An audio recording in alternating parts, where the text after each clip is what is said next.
Merry Christmas. Woo!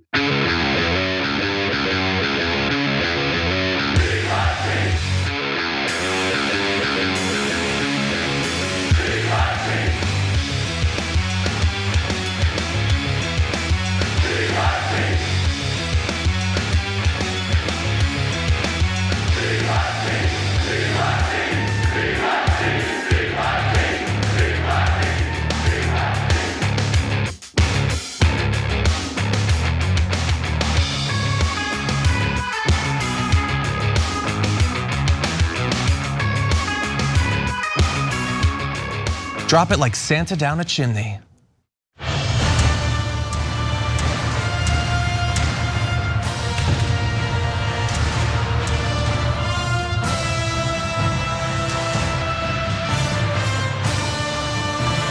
Merry Christmas.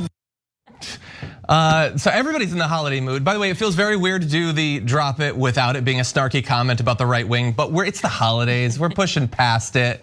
This is the Young Turks. I'm Iadarola, literally at the desk with me, Helen Hong, you know her, comedian obviously. Also, apparently you have a movie out now. I'm in a Christmas movie at this very moment, because you just asked me what my favorite Christmas movie was, and I was like, the one that I'm in right now is called Family Switch on Netflix, starring Jennifer Garner and this kid right here. Take a look, okay, get in the holiday spirit.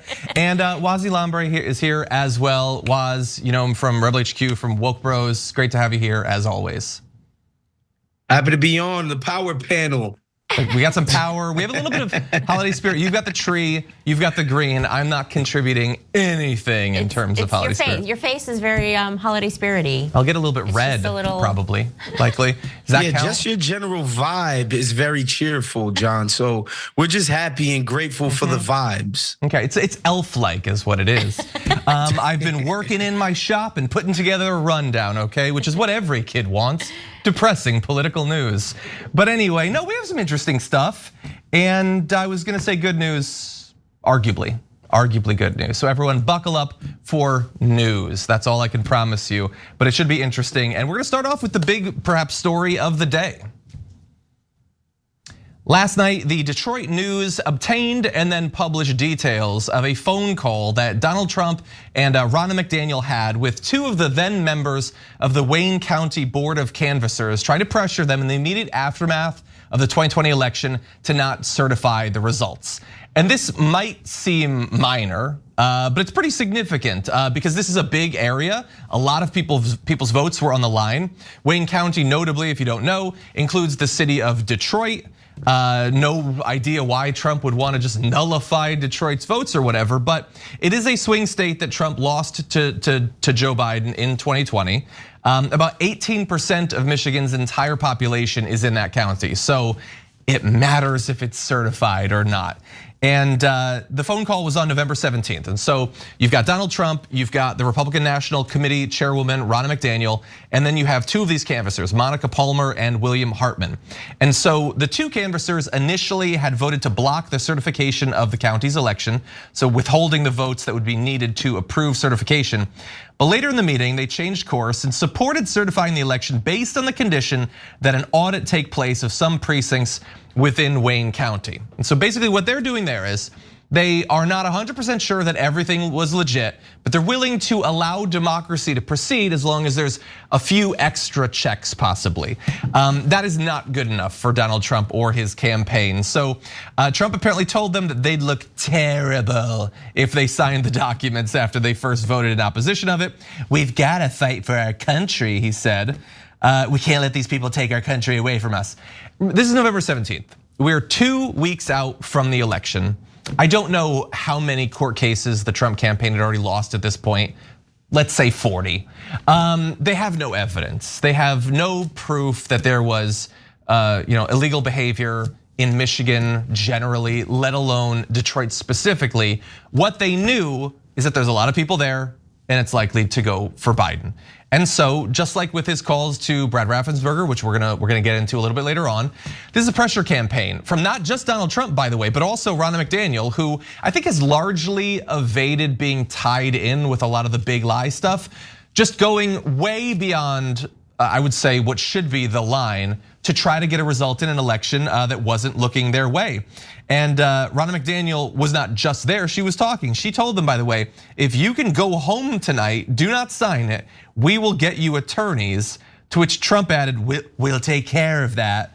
And they didn't in the end go back that night to sign the official statement. Now, eventually, there's some developments that we'll get into, but the pressure campaign was almost instantaneous. And I wanna give both of you a chance. I'm gonna start with you, Woz. Like I said, kind of seems a little bit like the Brad Raffensperger thing. Do you think this is gonna break through? Is it gonna change people's minds? I ask sarcastically, what do you make of this?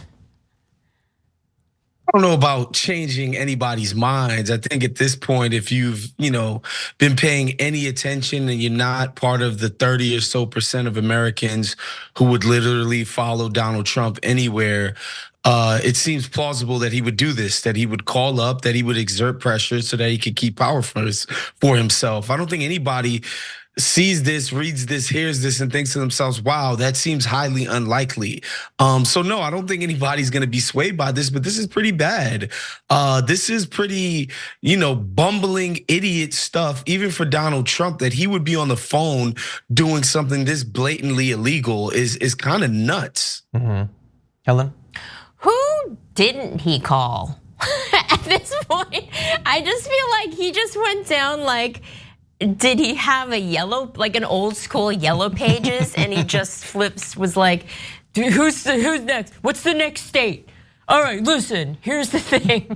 Like at this point, I feel like he went down the line of every single state that he didn't blatantly win, and just was calling everybody in that state and was like, listen, you're gonna look terrible.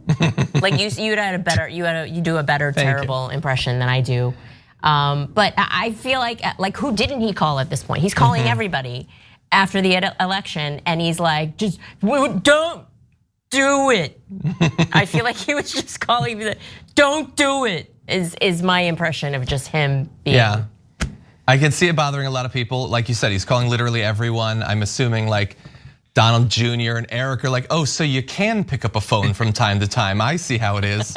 But unfortunately, only for his own benefit. And look, I wanna give you a little bit more of what happened.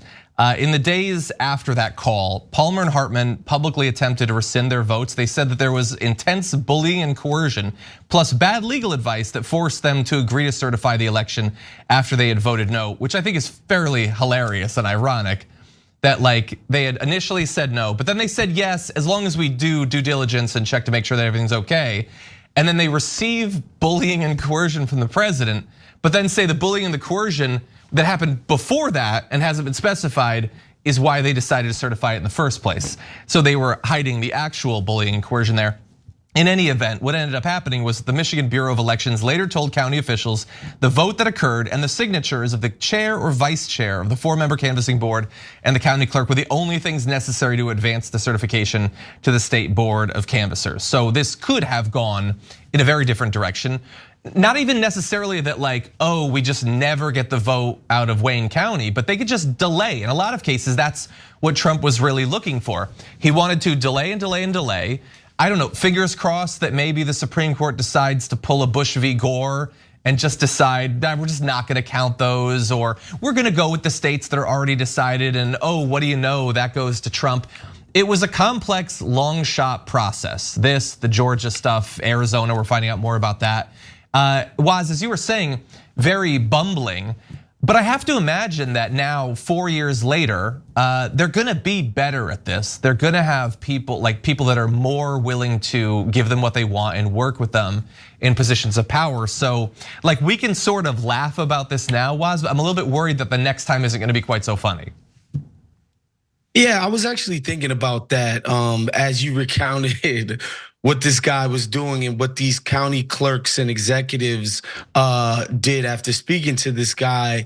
And it kind of I shudder to think what this guy would be able to accomplish if our election system were more centralized, meaning there weren't 50 independent state bodies conducting 50 different, electoral experiments every single election night. Like, he had to go out and find different people from different states and figure out what were the different rules in order to try to break them. Like, if this thing was, centralized and this guy's, at the height of the helm of the federal government, who knows what type of power he could bring to bear to reverse, actual democracy, right? And so I think that's pretty scary. As far as, I think his biggest impediment, honestly, John, is that in these swing states, Republicans are going to win.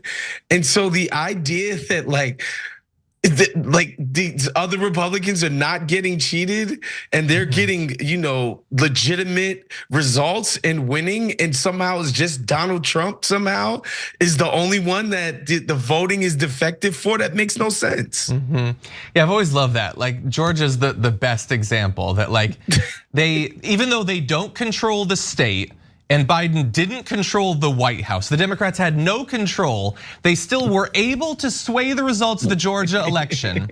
And then in this backroom smoke-filled sort of thing that they're doing, they're like, should we screw over Marjorie Greene as well? And George Soros turns to Biden and says, there are some lines even I won't cross. It doesn't make any sense. Your conspiracy theories are so stupid. Helen? I did feel a cold wind as you were I was like, yeah, this is, who didn't he call it?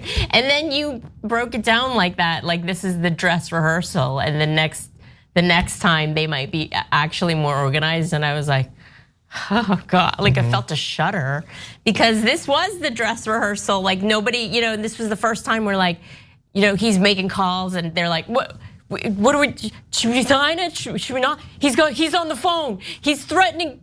He's got lawyers. Maybe we shouldn't sign it, and maybe we should sign it. But now the next election, they are going to be a little bit more streamlined because they've done this before and they know a little bit more of what should happen. Yeah. So that's a little bit scary. Thank you for adding to the nightmares that I'll be having. Apologies for your lack of sleep tonight. Yeah, I'm worried about that too. I mean, look, there's a lot about what they tried in 2020 that didn't end up working. There's some of it that never could have worked.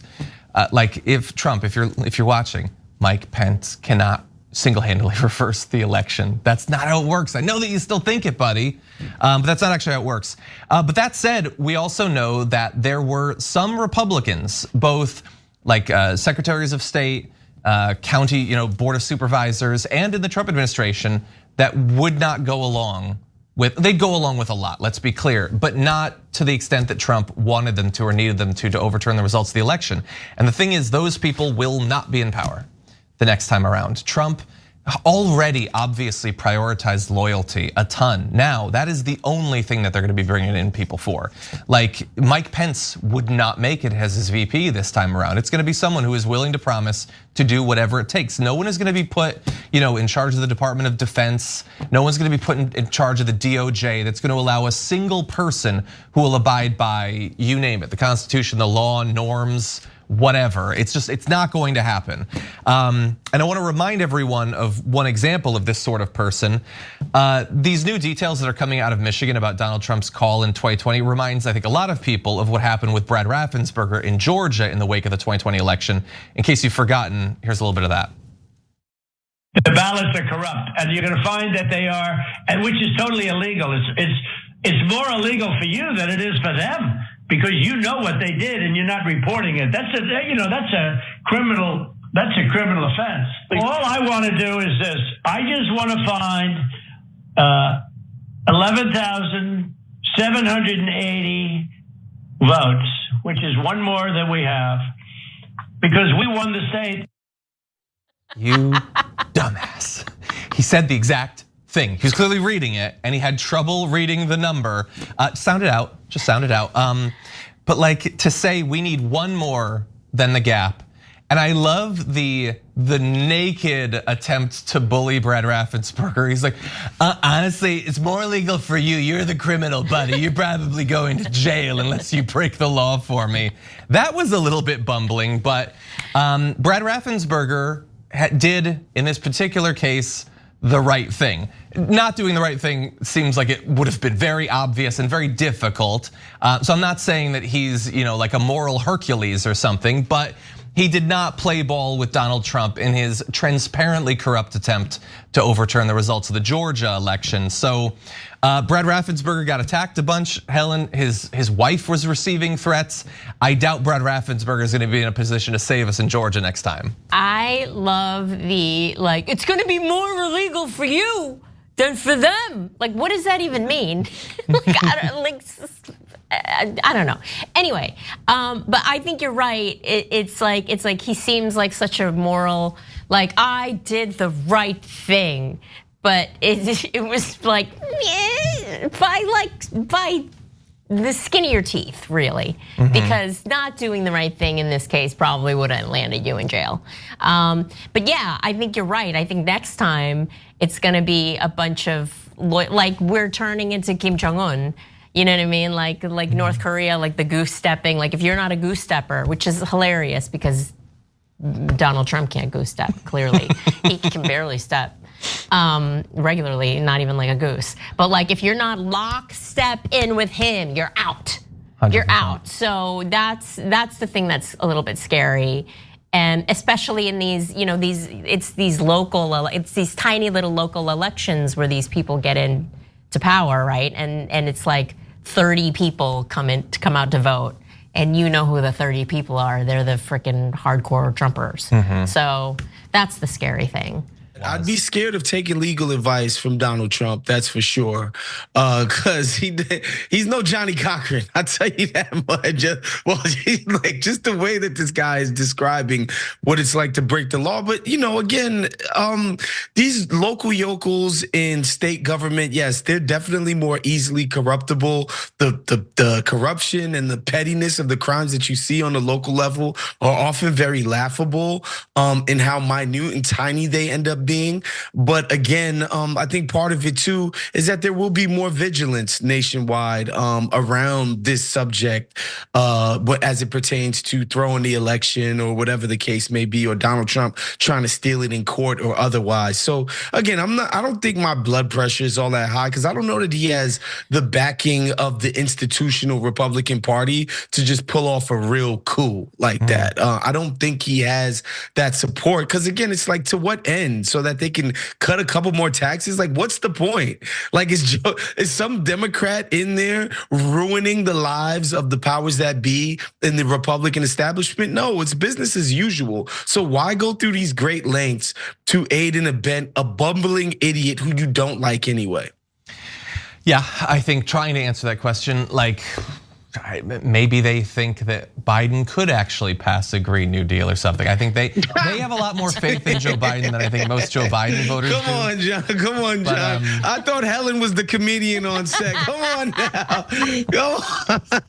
Come on now. So yeah, I don't know if a lot of the establishment Republicans would be down for it. But the people they've been shoving through in the state secretaries of state, I think a lot of them are crazy. They're not Brad Raffensperger in this case. So I'm worried about that. I'm worried about who they've put in just these individual county boards. We know what they think was going on there with Rudy Giuliani's theories about Ruby Freeman and Shea Moss and everything. They think that it was Democratic plants, when it was just volunteers who go and they're not even being paid and they just do it every 4 years. But they're gonna fill it with crazy people who are gonna cause problems and to try to get votes disqualified. And then I also want everyone to bear in mind, this is for you, Helen, just in case you were gonna get any sleep. We also had all of those voter suppression bills passed in the wake of the 2020 election in places like Georgia and Texas and a number of other states. They've made it significantly harder to vote. So it isn't even necessarily that we will end up with a close election that they'll then pull shenanigans on. We might have an election that the Democrats narrowly lose, and we will never know what might have been if people had still had the same access to the ballot that they did 4 years ago, if they'd been able to, vote early or vote by mail, or if people had not been legally barred from helping people get to the polls, or if they hadn't shut down like, the pulpit to the polls programs in Georgia or whatever, or try to lock people up for giving water to people waiting in line. Like all these million little petty things that they've done to make voting harder, more inconvenient, more onerous, that could sway an election. And then they don't even need to make these bumbling phone calls. So that's what I'm worried about. I'll just quickly say, Stephen Chung, Trump spokesperson, says all of what you just heard on the tape is perfectly fine. It's in furtherance of his duty as a president or whatever. And Ronna McDaniel says, what I said publicly and repeatedly at the time, as referenced in my letter on November 21st, 2020, is that there was ample evidence that warranted an audit. So they're saying nothing in that call was bad. We just wanted an audit. I will remind you, they were angry at the women they were talking to because they had signed on to the vote certification, assuming there was an audit. So they're saying, we just want an audit. No, you had an audit already at that point. That's what made you so mad, was you had a certification with additional auditing, and that wasn't good enough for you. But I'm gonna close with this. I want each of your opinions. Like, the call in Michigan, no Trumper cares about. What you heard with Raffensperger, none of them care about. Let me ask you one of the most pointless questions that I ask on a weekly basis since 2020. What if Joe Biden had done this? What if Joe Biden had called into like Texas and been like, hey Jack, all I need is 1,343 votes, or what? Like they would lose it. Fox News would just be like, all of their graphics would just be like, fire, fire, fire. Oh my God. Like just people, everyone on Fox News would be just scream. You would just see like correspondents screaming with their hair on fire, and then they're like, oh my God, democracy is dead. We're in a freaking, this is like, what are we, North Korea?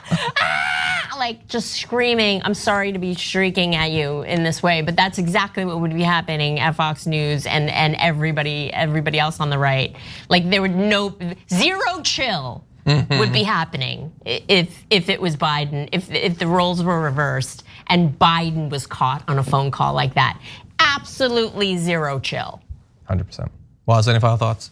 Yeah, I mean, we know what Fox News and the like would be like. It would be as if, the world had ended for sure. But I wonder if people are so checked out that people who are, who lean blue would care either. I don't know that, I don't think that Democrats would be like, oh no, I hate Joe Biden now and I want to, jump into the warm embrace of the MAGA Republicans. I have a hard time believing the opposite would happen too. Yeah, maybe. I mean, I think it's important to recognize that no side is, free of self-interest or whatever.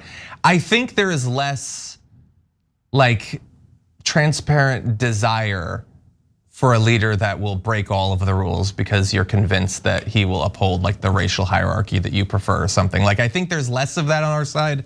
But yeah, I don't know. Hopefully we'll never find out because we don't put forward candidates that try to do coups and stuff. But come on, John. You know I'm voting Democrat to subjugate the whites so the black man can rise again in America and be on his rightful place. That's the reason you vote Democrat. Everybody knows that. I do know that that's why you're voting, and that's why I vote Democrat. And we want to put our foots on the neck of the white man here on the Democrat Party. It's just like Tucker Carlson has been warning. Anyway. That's on my bumper sticker. Vote blue, death to whites. That's literally on my bumper sticker right now. You could probably sell quite a few of those. Anyway, we're gonna take a short break. When we come back though, death threats, not against whites, but against one white, Joe Biden, after this.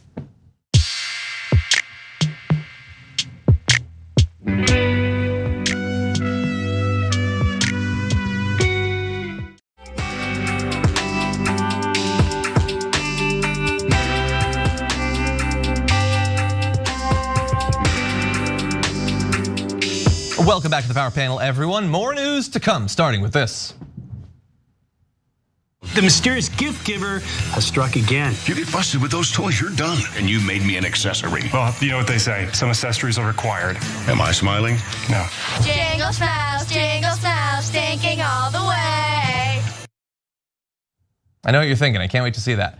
Anyway, in that you saw actor John Schneider, who back in the day was Bo Duke in The Dukes of Hazzard. Big year for John Schneider. That movie, Jingle Smells, is coming out. He's also a runner-up on The Masked Singer as the donut. Take a look at this. I can't attest to the singing, but the costume is delicious. But there's a third thing that John Schneider is going viral for, and that is potentially being charged with federal charges for threatening the president and his son. So Joe Biden had sent out a tweet. It said, Trump poses many threats to our country, the right to choose, civil rights, voting rights, and America's standing in the world. But the greatest threat he poses is to our democracy. If we lose that, we lose everything. To which John Schneider responded, Mr. President, I believe you are guilty of treason and should be publicly hung. Your son too.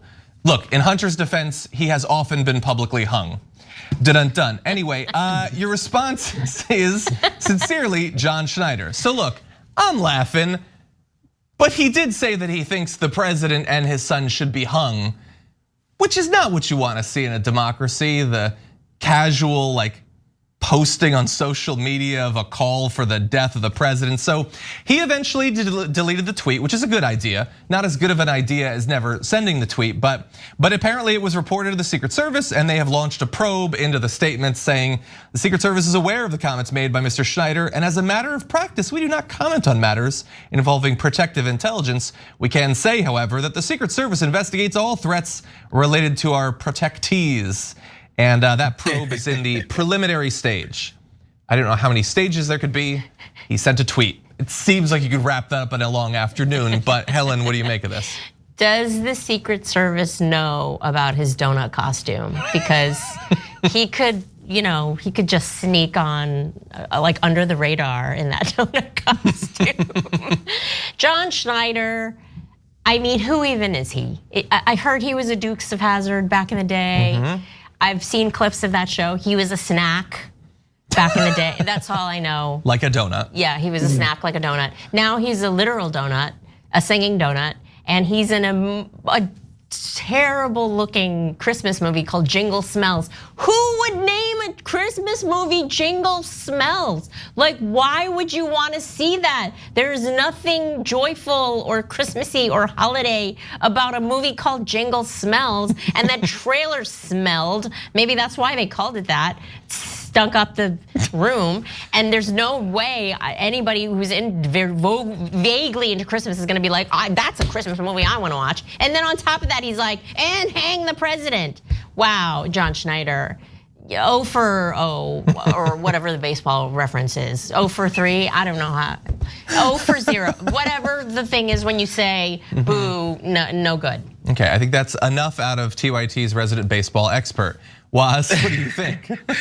I'm just disappointed because I was told all of these people in Hollywood were liberals who wanted to give us all free abortions and obviously loved minorities and all of this jazz. And then this guy comes in here, and Dukes of Hazzard apparently never ended for this guy. This guy is still pining for the days of the Confederacy, and he wants to see presidents get hung. It's really disappointing because, again, I was told that everybody in Hollywood is a crazy, God-hating, crazy hippie, tree-hugging, great liberal, and this guy has shattered that dream for me, and that's why I'm mostly disappointed, John.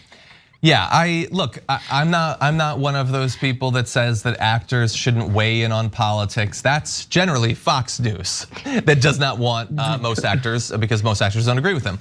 And I'm gonna say, Helen, I think that you're particularly, you're a little bit biased against him because now there are 2 great Christmas movies that are gonna be duking it out in Family Switch. Family Switch, Family the Switch one that and I'm Jingle in. Smells. I'll leave it up to the market to decide. I mean, is Jingle Smells on Netflix? Let's go head to head. I don't know. The Christmas movie that I'm in is top 10 on Netflix. Let's see where Jingle Smells. Take that, Sean Hannity. You asked who would name it that. I think that a cinephile 4-year-old might come up with Jingle Smells. And I will say, I'm not gonna see it and it doesn't look very good, but considering it's a movie that I think Sean Hannity made, if you watch the extended trailer, I think the cinematography is not bad. It looks professionally made, which is more than I would have expected, and it remains to be seen if it'll be good. But let's focus on the threat here. Don't post stuff like that, you dummy. That's not a good idea. If this goes through and they say that it's a credible threat, it's a federal Class D felony, subject to up to 5 years behind bars and a $250,000 fine.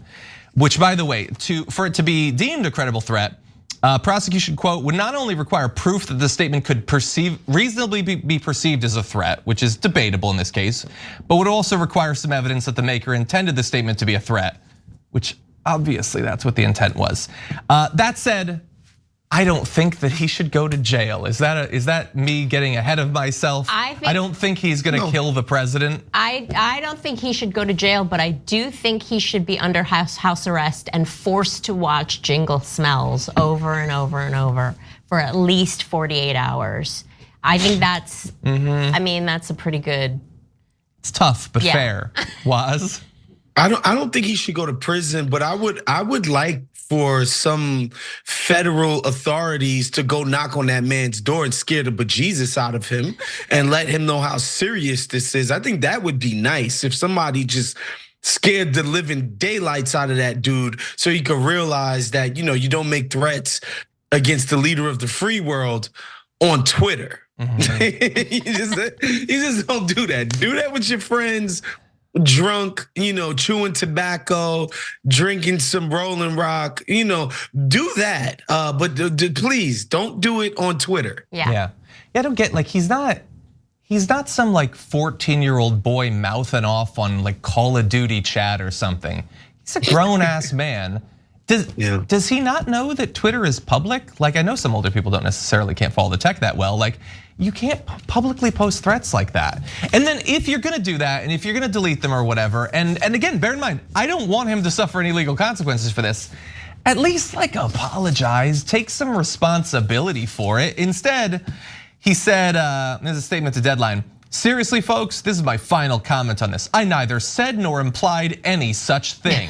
Despite headlines claiming otherwise in my post, I absolutely did not call for an act of violence or threaten a US president as many other celebrities have done in the past. Is that like a Kathy Griffin reference or something? I suggest you reread my actual post and pay attention to the words before believing this nonsense. Oh, let's reread the actual Challenge post. accepted, Let's sir. reread the actual post. I believe you are guilty of treason and should be publicly hung. Your son too. Well, my favorite part about his statement is that he referred to himself as a celebrity. Runner-up on that. Many other celebrities have done before me. He was the donut on the Masked Singer. Come on, if that's not celebrity. Him, George Clooney, Leo, saving the planet. They're all just on one great yacht with a bunch of models together. Oh my God. Anyway, I think you're thinking of Hunter Biden. I think actually, yeah. So don't throw him in prison for something he tweeted. You know what? But stop tweeting this stuff is like something that old people don't do. Is that they forget to put JK at the end. That would have saved him. It's like tweet the thing and or then go, LOL. JK. Or you do what Elon Musk does, which is just put the like tilted face, crying, laughing in every single tweet you send out, implying that you think the entire world is a joke. Anyway, like I said, don't lock him up. Also, everybody stop threatening people with death and rape online. How about that? Yeah, that's. I don't want to be a buzzkill, but stop threatening death and rape against everyone you disagree with. Yes. Party pooper, John. There's so many more fun things to threaten with, like watching Jingle Smells 24 hours for 24 hours straight. Like a particularly cruel holiday-themed Ludovico technique implementation. Yeah, I mean.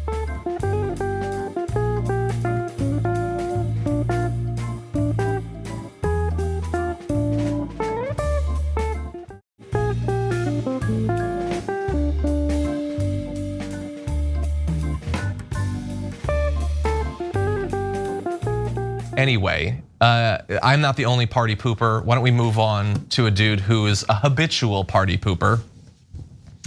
Senator Joe Manchin is apparently going to be participating in a forum in New Hampshire that is historically a place that prospective presidential candidates take part.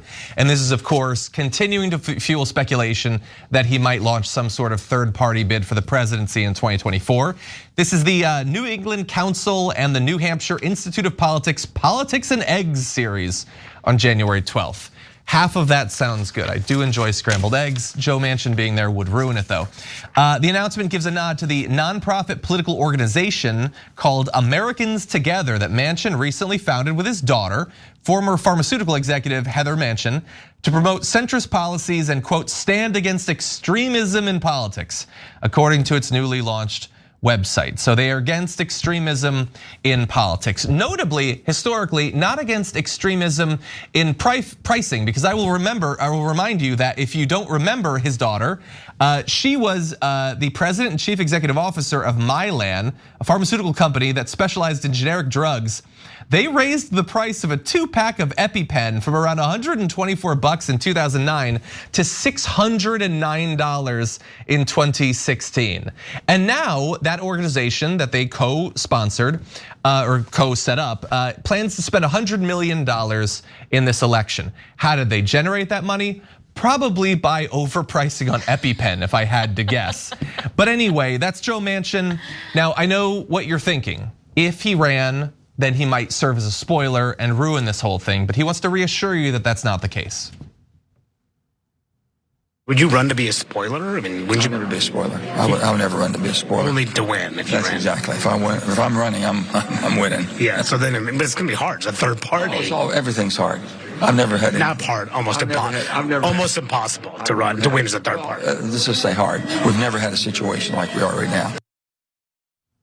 Yeah, no, it's impossible. You literally have zero chance. Like any one of us has a better chance of running and winning as a third party. He has no chance whatsoever. He knows that. And by the way, and I really mean that, he knows that. So I don't expect that he will run hoping to win. But that doesn't mean that he won't run. There are other reasons that he might run. He might try to exact something from Joe Biden perhaps, or from the Democrats. I don't know for sure, Woz. What do you think of these recent moves by Senator Manchin? It's obviously a stab in the back to his fellow colleague Joe Biden. And it feels like just an extortion attempt essentially to get Joe Biden to ensure that he quote unquote moderates his platform, which for Joe Manchin just means lining the pockets of American executives.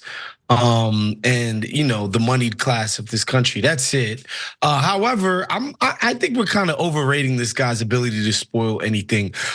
This no labels class of politician has no constituency. Nobody cares about this. What are they moderating? By the way, what message do the Democrats, some far left-wing stuff that needs to be moderated? I don't know, that kids shouldn't starve in schools, or maybe people should get some relief for the student loans that they have to incur in order to go to college. Healthcare for people? What are these extreme beliefs that this guy is raging against, particularly on the left? They don't exist. Now, if he was really wanted to play a spoiler, he could do a lot of this culture war stuff that I think the average voter might be like, man, that stuff goes a little bit far. The average voter might be a little bit further to the right than some of the most quote unquote extreme Democrats on some of these social issues. But when it comes to the nuts and bolts, the stuff that Joe Manchin has thrown his body in front of whenever the Dems were trying to do something, it was to line the pockets of his betters. So if that's all this campaign is gonna be for, he's not gonna have a constituency for that. Mm-hmm. Okay, so you're not worried, Helen? What do you think? Joe Manchin has, for so many years, felt like, when you get almost all of your poop out, but there's that one piece of poop that stubborn piece of poop that you can't get that little nugget out. That's Joe Manchin to me. He's that one poop nugget that just, come on, get out.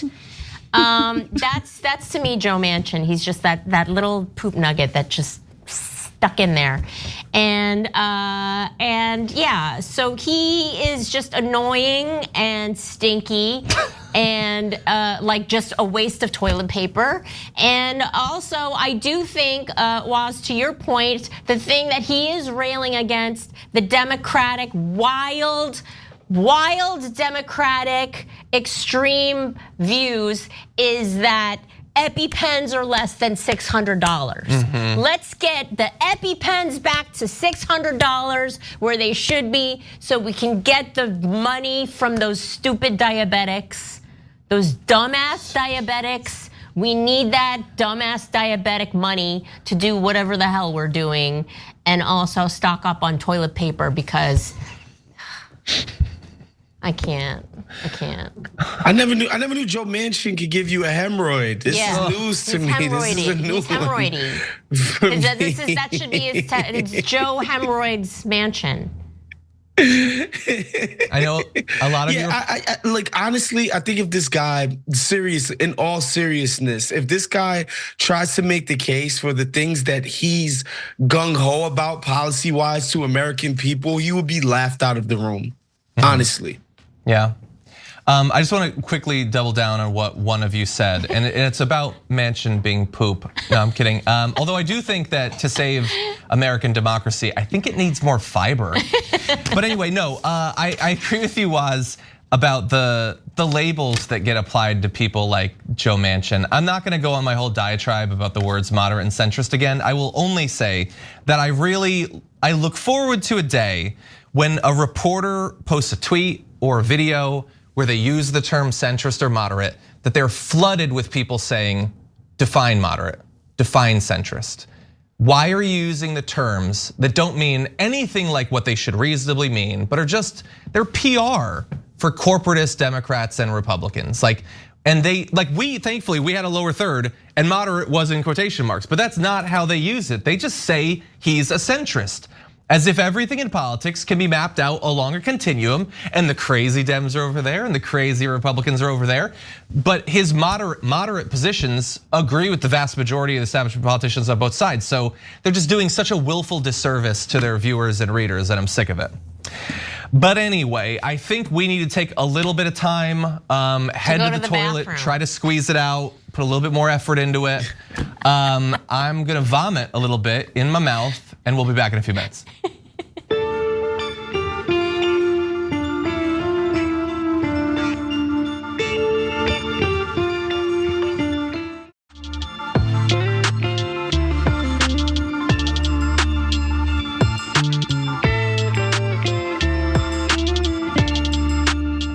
Okay, everybody, we've got a little bit more news for you to close out the first hour. I did want to read just one more comment from Wolf Dragon Down, who says, Merry and a very happy 2024. Think positively, love and much appreciation for all of you on and off camera, especially Bart. I just love that message. There are so many people that work hard to make this possible, and I'm hoping that they have a great 4-day weekend as the holidays roll in. With that said, we got a couple more stories before those holidays. Let's jump into this. Joining me now is Charlie Kirk, founder of Turning Point USA. Charlie, this is so sad. You thought that's sad for Charlie Kirk. This announcement's gonna be even sadder. Those appearances with Fox News, now a thing of the past. Here he is to explain. I'm gonna kind of not break some news, but what's missing? We don't have a single person from Fox here. Yes. Right, and in years past. I gave you the opportunity just now. I was hoping you'd say. Yeah, and I'm being nice. I love Fox, they've been very good to me. Sure. I hope we can heal our relationship, because for whatever reason, it's gone off the reservation since Tucker's departure. I haven't been on, so it's not exactly, you just look at, you just look at Grabien, no Charlie Kirk for 9 months, right?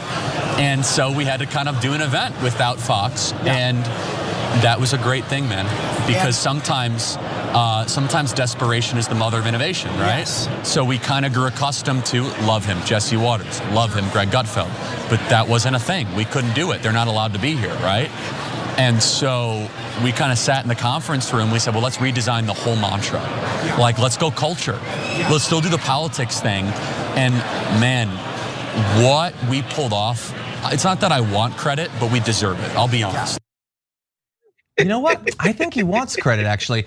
Yes, it's definitely a shift for Turning Point USA at their events to pivot to culture. Previously, it had just been wonky policy after policy, deep economic theory. Now they've moved to the culture war. But anyway, yes, the relationship has apparently been severed, and depending on which particular quote you go to, Charlie Kirk implies that it was his choice. In some cases, right there, it definitely seemed like he was a bit confused about why he hadn't been brought on and seemed a little bit resentful, which if you'd been working with a network for a long time, I could understand why you might feel that way. And so they've moved away from having lots of Fox News personalities, and they, based on what he said there, it seemed like they were a little bit like freaking out, like who do we put on? And I just think that tells on themselves so much. Like who else would we put on but the personalities from a single news network? And that's the position that you find yourself in when your politicians are jokes. You have no respect for academia or experts. You're obviously not gonna have activists because those don't exist. You just have the Fox News personalities. And what they largely replace them with is online conspiracy theorists and stuff like that. So honestly, I don't think it's changed that much. Woz, what do you think about this divide, this chasm between Charlie Kirk and Fox News? Look, I'm not gonna pretend to know what's in Charlie Kirk's heart, but I'm going to guess that he hasn't read all of the works of Milton Friedman, and he's some like dyed-in-the-wool, hardcore, conservative, free market hawk, right? I'm gonna assume that this guy's just out here playing the game, and the name of the game is dollars and cents, and Fox News being a huge platform and them shunning him, his feelings were hurt, and so he retaliated in kind. That seems to be all that's happened here. It's not a change of heart. It's not a change of anything. Fox News has cut some of the fat. And Charlie Kirk was part of that trim, and he's been wounded by it, as obvious from that clip, right? But yeah, I don't think this is some change in his ideology or his viewpoint of the world, or he's got an HBO Max subscription all of a sudden. I think this is just a matter of one of his benefactors turning their back on him, and that's it. Helen? I know, wouldn't it be shocking if he was like, you know what, I'm gonna buy a membership to TYT. Take that, Fox News. I don't think that's happening. I don't think so. But I don't care about any of these people, but I do love gossip and I want the tea. Like I want to know the tea of what went down, because it doesn't seem like he knows what went down. Like he just suddenly found himself not on the air anymore, and he was like, well, if I'm not going to go on the air, then y'all are not invited over here. Yeah. But I do love your point about like that he is like nowhere else to like. It's not like he's bringing on academia or like has any other options. Like what is it now? Just a gun show. It's just a gun show. Like buy your guns and listen to even crazier conspiracy theorist guys. Because like if Fox News was all of your panelists, then those were the most moderate. Yeah. Like you don't go less moderate than that. Yeah, and look, there's some reports from behind the scenes on Fox like implying that maybe the reason they made the switch was following the Dominion lawsuit. They didn't want to be affiliated with so much conspiracy theories and all that, which is an interesting theory, but like, have you watched Fox News? I don't think they've dispensed with the conspiracy theories that much. They did get rid of Tucker Carlson, that's something. But with Charlie Kirk, I know some people are probably gonna greet this news as like, haha, Charlie Kirk. I don't have enough vested interest to work myself up to that. And I don't know how much, if at all, this even hurts him or his organization. Fox News is constantly being attacked by people like Donald Trump and others. Despite how wildly right-wing they are, they're considered to be rhinos. So, and his organization is doing just fine. They're constantly showered with money from millionaires and billionaires. They do the bidding of the wealthiest, establishment forces in America. So I don't know that he needs the exposure anymore for Fox News. So it's definitely a change. I'm sure, everybody wants to be put in front of as many audience as possible, but I doubt he's exactly hurting from this.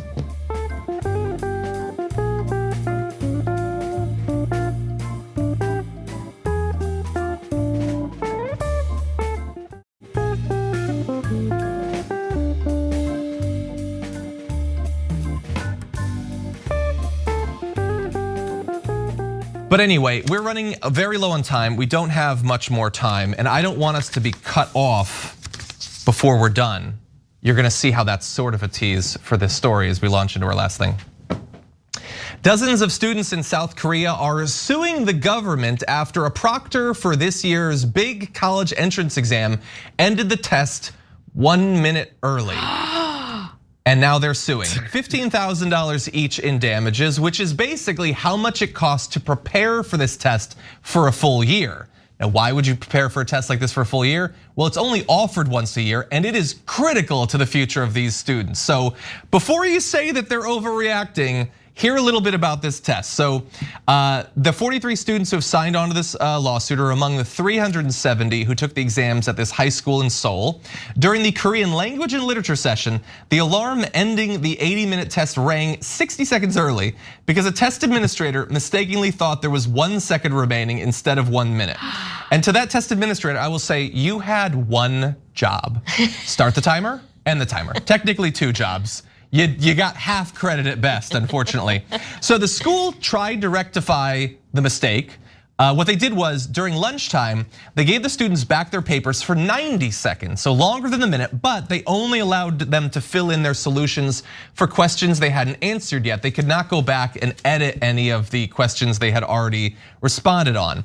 And so that isn't enough for these students. They're very worried about their future, and we want to give you a little bit more credit about this particular test. It's the Sunung test. And while this is going on, the country to some extent shuts down out of respect for the test. Actually, why don't we go to a video explaining a little bit of how serious it is.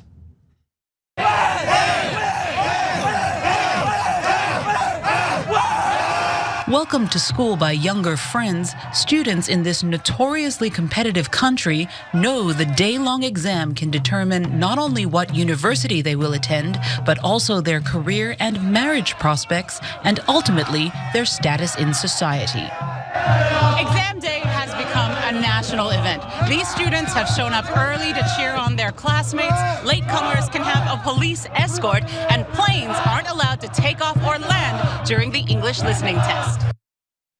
Yeah, the military draft board takes a day off. The stock market opens late. Like, this is a major thing. It is difficult to exaggerate. And so, like, if your whole future was riding on maybe a couple points here or there, I would be pretty mad too. And even if they get the money, by the way, this is still a major hit to them. They might have to spend another year studying for it. That's pretty rough. Yeah. Helen, what do you make of it? So my family is from South Korea, and so I know the significance of this test. And they're not kidding when they tell you, like, this test it's essentially the SAT, but like on steroids. Like, it's the SAT if the SAT literally determined the rest of your life. And they're not kidding, like, it determines what college you get into, and the college you get into determines what kind of job you get, and the job you get determines what kind of salary you get, which determines what kind of marriage partner you get.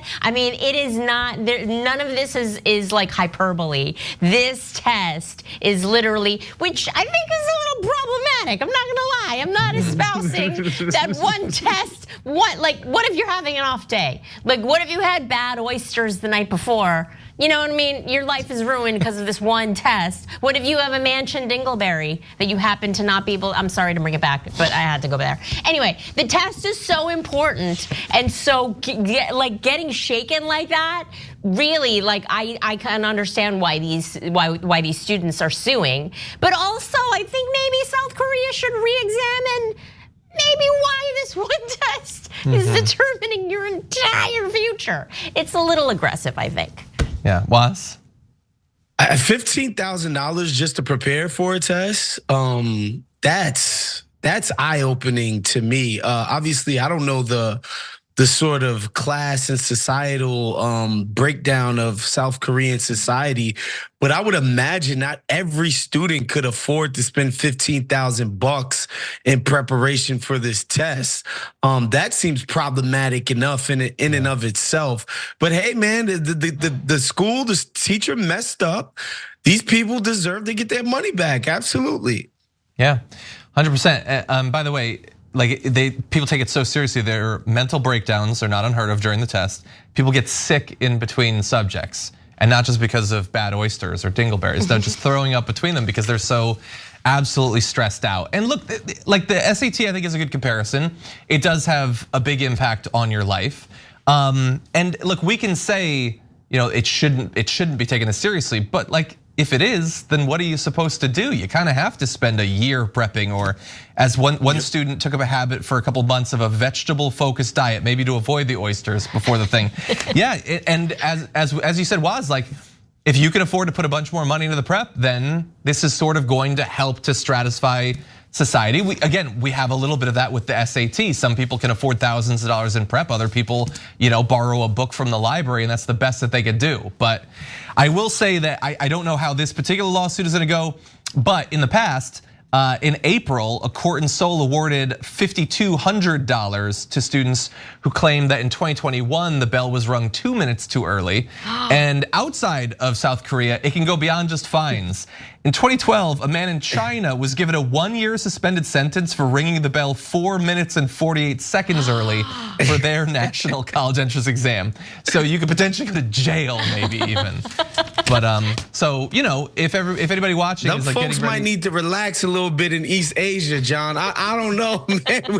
They might need to just chill a little bit. As an East Asian, I'm with you, Woz. There's a little, there needs to be a little bit more chill in East Asia for sure. A little bit, or maybe offer the test twice a year or something. Like just a little bit. Come on, you can have computers. Great, it can't be that hard. Anyway, let's help the kids out. Come on, try now. to help them out. It's the holidays. That is all the time we have, unfortunately, for the first hour of the show. Helen, where can people watch you? I mean, I hear Netflix is a great place. You can find me on Netflix. You can find me on the socials at Funny Helen Hong. And if you're in the Sunnyvale, California area, I'm going to be at Rooster T. Feathers New Year's Eve weekend. Come see me there. Nice. And Woz? Beautiful. Big Woz on every single social media platform. Of course, check out our great work at The Ringer. If you have an NBA, a sports interest, or pop culture interest, and then Woke Bros with me and Nando Vila every single Friday. Nice. Everyone, it's been a pleasure. I hope in advance you have great holidays, but stick around for the second hour. It's gonna be Cenk Uygur, Ravana, and Brian Unger. You're not gonna wanna miss it.